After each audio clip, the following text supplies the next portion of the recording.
This is the Tom Anderson Show, broadcasting live from the KVNT studios, 7 to 9 a.m., Monday through Friday.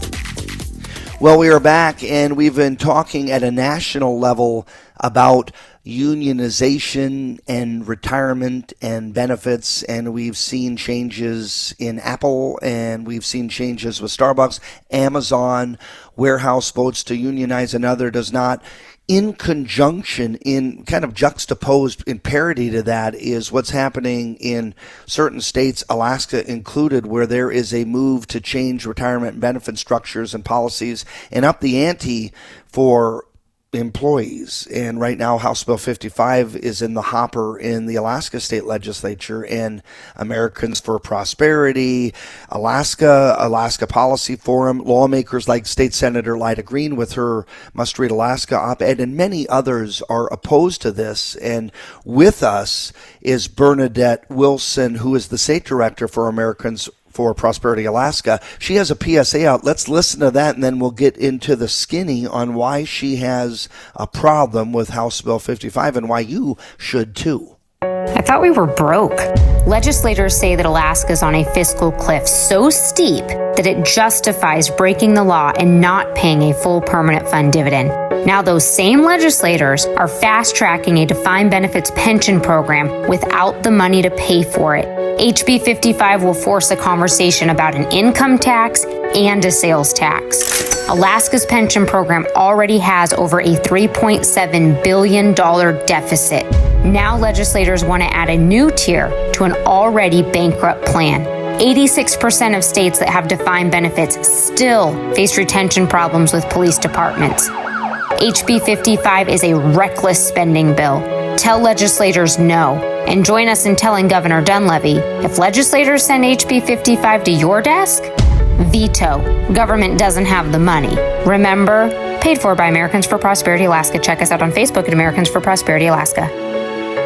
Well, bam, there you go. You can't get any harder hitting than that message. Bernadette Wilson joins us. So what's your feedback as you move forward? I know you have a week of branding on this. I am assuming, Bernadette, that most of your sphere of influence agrees with you.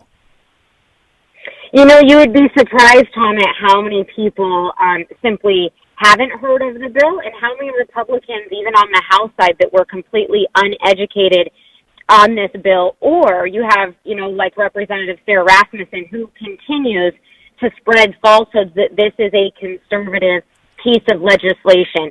I would like someone to explain to me how this particular piece of legislation is conservative when you have no financial analysis, you have no actuarial report on the bill. We don't know how much it's going to cost.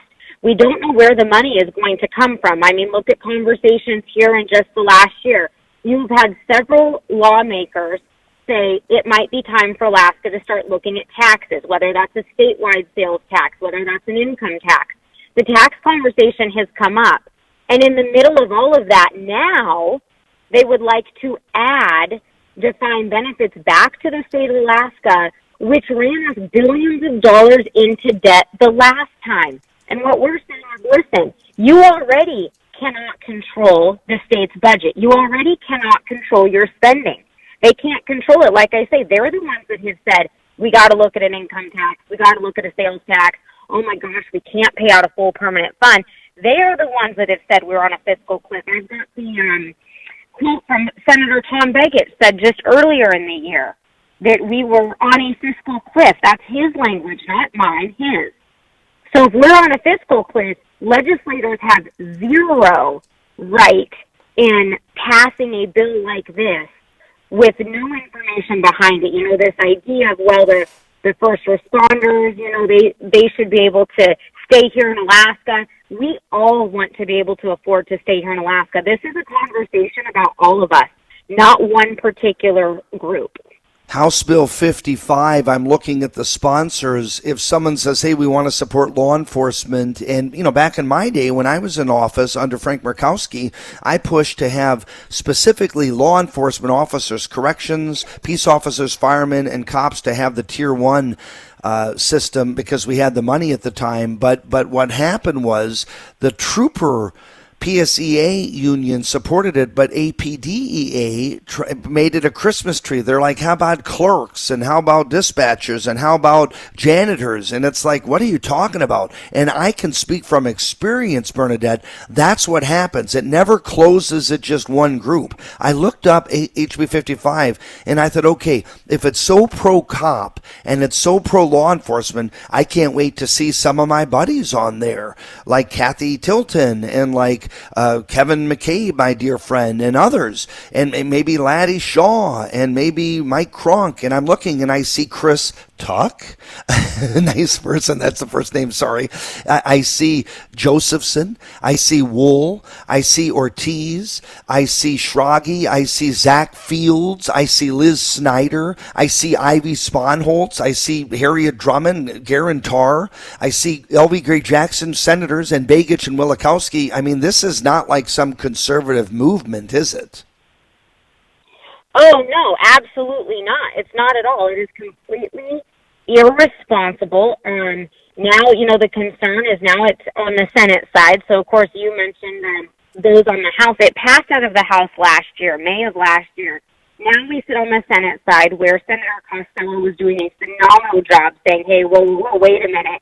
There is a lot of numbers that are missing and a lot of concerns that we have. I mean, the state still has a more than $3.7 billion deficit from the last go-around. If you think this is a good idea, even if, Tom, you could tell me how, what the income tax is going to be and what the sales tax is going to be to pay for this, you still need to figure out how are you going to settle that old debt, right? Billions of dollars worth of old debt. Now, anyone in their right mind would say we need to address that first before we incur new debt. And it's shocking to me. Sometimes I'm not as shocked as the Democrats, right?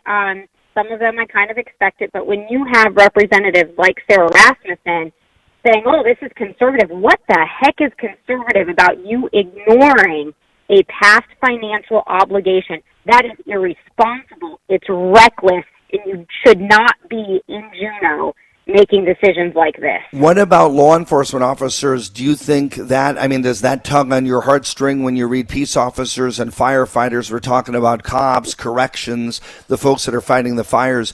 Do you think that it's not personal against them? It's more about fiscal responsibility, and maybe we look at other rates because they're talking about, retaining recruitment. But you've said, hey, just because you up the benefits, it doesn't mean someone's going to stay. They can be lured to another department in another state just as quick. And you have mentioned that the percentages show that we can't keep cops even if we up their benefits. Yeah, no, absolutely. And it's not, I will tell you, Tom, I'm the first one to say that we should support our first responders. I mean, my goodness, we had a Back the Blue rally here, I believe it was just last summer. I didn't see any of those bill sponsors down at that rally showing their support for the cops.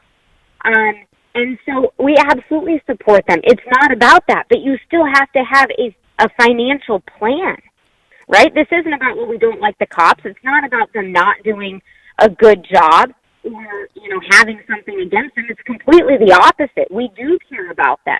Sure. And I would make the argument that if you care so little that you don't care what the financial situation is of the state, I don't care how good the benefits package is for one person.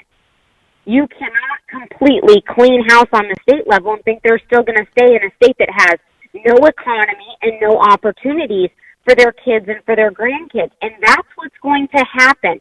Those cops are not going to want to stay here. The firefighters, the troopers, right?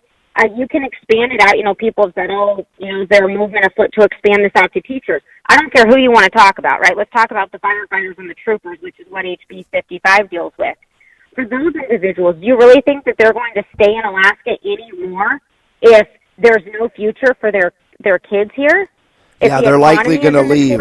No, it makes sense. Now, one last question. We're talking about Bernadette Wilson. She's the state director of Americans for Prosperity Alaska, and we're talking about House Bill 55. The governor, what is your intel? If the state Senate passes this legislation, will the governor support it? Do you have intel, or are you just waiting with bated breath? Waiting with bated breath is probably the best thing. The governor has not come out and said that he would not veto, and that's what we're looking for. Of course, you've had, his opposition, Bill Walker, who of course is running against him. That campaign has come out and said, oh my gosh, this is a great bill. We're waiting for the governor to take a stance, and we urge the governor, take a stance. Lead legislators right now, right? Obviously, if it gets to the governor's desk, we're looking for a veto. But the governor does not have to wait for this to get to his desk. The governor needs to lead. He needs to lead the legislature, and he needs to chime in this fight that everyone else is having. It is, in my own opinion, not right to say we're going to put legislators on, names and lines, or names and necks, I should say, on the line, and say, well, you take a vote, but then why? I just don't want to comment. It makes me uncomfortable.